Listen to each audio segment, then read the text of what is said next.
Hey y'all, welcome to my Florida garden that was designed with butterflies in mind. Today we're going to see what's new in my milkweed garden. But first we're going to have a little chat about milkweed and monarch butterflies. And instead of you just sitting there watching me talk, let's have a little view of my garden and then you can listen to what I want to share with you. There's a man named Andy Davis, and he has a doctorate in ecology, and he works at the University of Georgia, and he writes a blog post about monarch butterflies, and he also has a Facebook group called The Thoughtful Monarch. And he recently posted a blog post stating that the situation in Florida, now this is only in Florida, so if you're not in Florida, just listen along because you want to hear what I have to say. Florida has a year-round population of monarchs. So they're here all year. They don't migrate and they don't go from place to place. They move around a little bit in Florida. So that being said, they repeatedly use the same milkweed over and over again. And because of our climate, even though the native milkweeds, even in Florida, die back and have a period of dormancy, the non-native milkweeds do not. And so monarchs can repeatedly land on a plant over and over, depositing OE spores continuously. So it's become a problem here. So basically, he came out and wrote the blog post, and in it he suggested that the only thing that's going to save the Florida monarchs at this point, because OE is such a huge burden on the whole population, is to pull out all of everyone's milkweed, including native. Just pull it out. That's his suggestion. And it's really rocked the world of a lot of people, and there's a lot of conversation going on. So far, he is the only person of a scientific nature that has made this type of claim that I know of.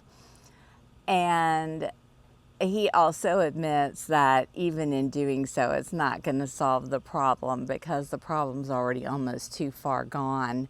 He seems to more make the suggestion so other states that have non-migrating populations or populations that are smaller and stick around longer, like California and Texas, that they need to look out and pay attention to what's happening in Florida.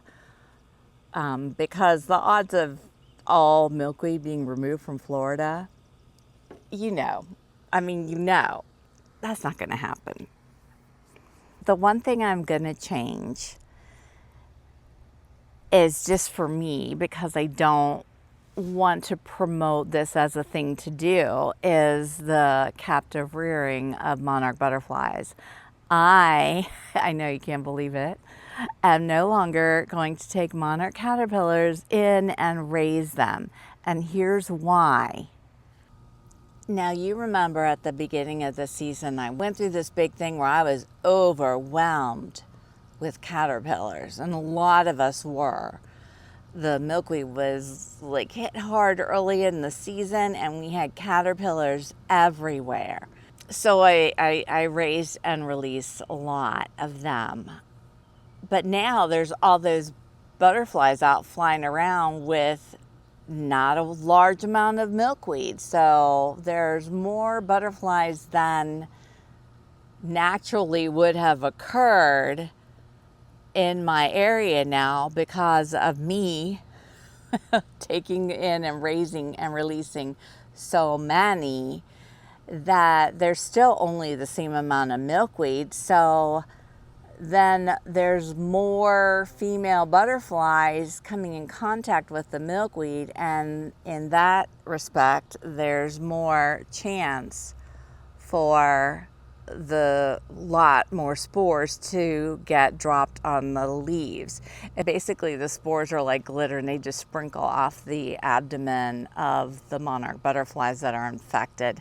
And in Florida, nearly all of the monarch butterflies are infected, and they can look perfect and be infected. The only way to know is to test them with a microscope, and yes, I have tested them before, and I am going to dig out my microscope, and as I have monarchs visit my garden, I'll try and like catch one or two and test them just to see what's going on. But these will be in the future monarchs that occurred naturally in my garden, but not having been raised by me. The reason why I feel that it's necessary for me to do is because people are watching my channel, and if I'm doing it, that gives the impression that it's an okay thing to do. I'm not telling you to do or not to do anything. I'm just letting you know what I'm going to be doing for my channel, which is trying to do best practice. I'm not pulling out my swamp milkweed. I'm still thinking about my giant milkweed.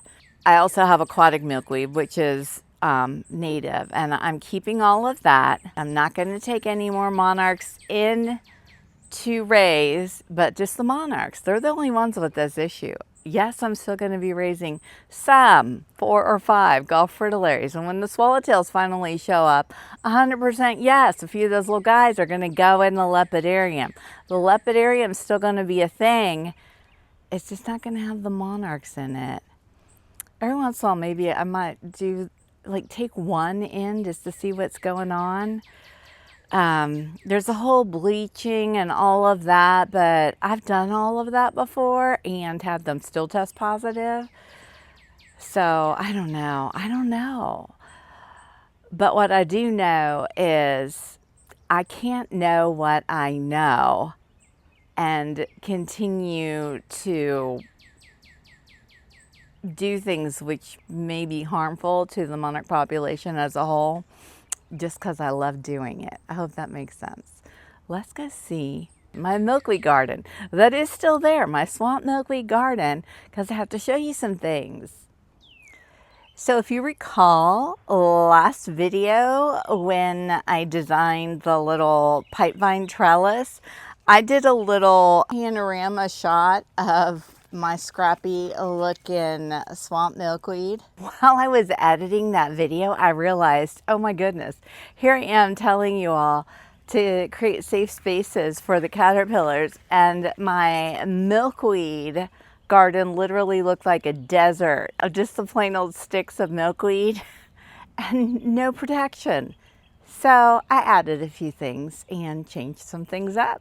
Here is my milkweed garden now. It is filled in with things I already had. So let's go see. I added my potted flame vine, which is sitting in a bowl on a stand. So that bowl holds a lot of water, and so that flame vine, look how happy it is. So what that is going to provide is it also it gives a little bit of shade, but it gives a place for caterpillars to climb up. There's some things that they could hang on to form their chrysalis, or they can get up in the plant and do the same. It also gives a place for them to go to molt. And then over here, I put in this little table and a plastic pot. I know, I don't like it. I'll probably switch that out to a clay pot. And this is one of my little wild limes that I absolutely love. It's like a little bonsai tree to me because it stayed very small, and then I can trim it and shape it.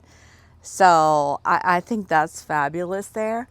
And then one more thing I added. Look at this cute little muncher I just found here. See, I'm still going to have them. They're still going to be here, and I can come see them anytime. And they are surviving I mean, they're not all, not every egg and every baby is, but they are surviving. Look, here's another one here. I see your little antenna peeking out. Where's your face? He's hiding. There you are. So adorable. Right here, just a little bit over from my swamp milkweed, I planted a clustered bush mint that I grew from a seed, y'all. I've got more in little pots that I'm growing for the nectary, so they're not ready to go yet, but when they are, I'll let you know. This is the one last year that gets the white flowers on it, and pollinators went nuts over it, but it also gets kind of tall, bushy, stemmy. So it would create places for a caterpillar to go and pupate as well. I have some more over here in the wetland garden, which they did very well in the wetland garden, but I think that one will be okay over there because I water that swamp milkweed a lot, so it'll still get a lot of water. Here, right here, is my original plant from last year. Is coming back. It does have a period of dormancy, but you can see it's growing back. Oh, and look, it's getting ready to flower. Oh, that's so exciting. Clustered bush mint, love it.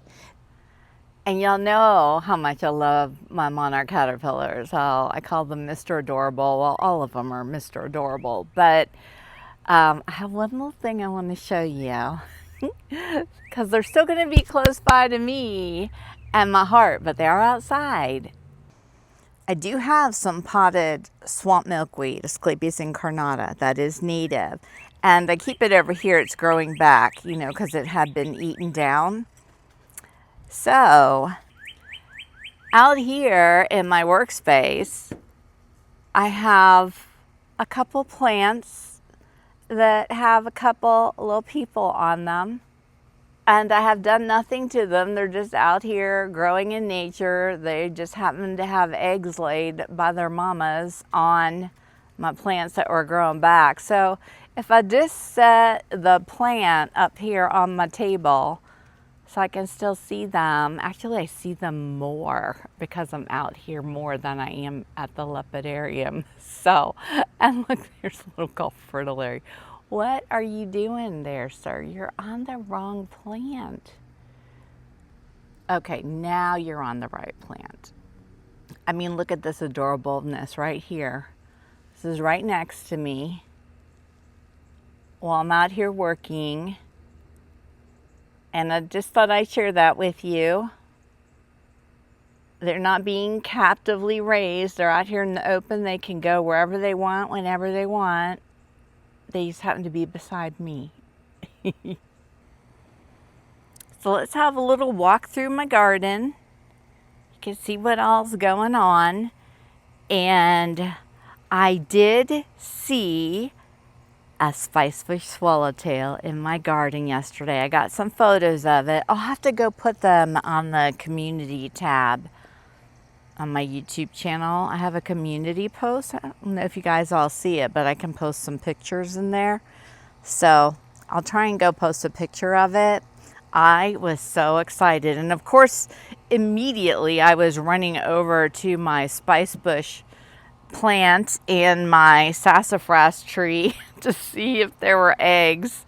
I also checked again this morning, but I didn't see any. But it's a good sign that things are going that way and that the swallowtails are gonna start showing up. Seaside ageratum's looking happy.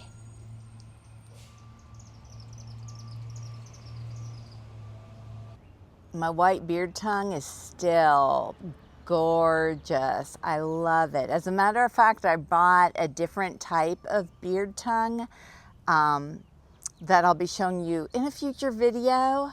I have a lot of video making to do. Look how gorgeous this is.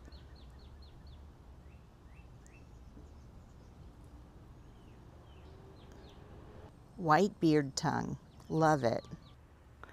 And so now, y'all, here is me saying, tap the like button, subscribe to my channel if you haven't already, join the Milkweed crew to support my channel and everything I'm doing here, and watch the videos all the way to the end every time, and you know, all the things. Anything else you can think of. Say hi to me in the comments and kindly let me know your thoughts. I'll see you in the next video.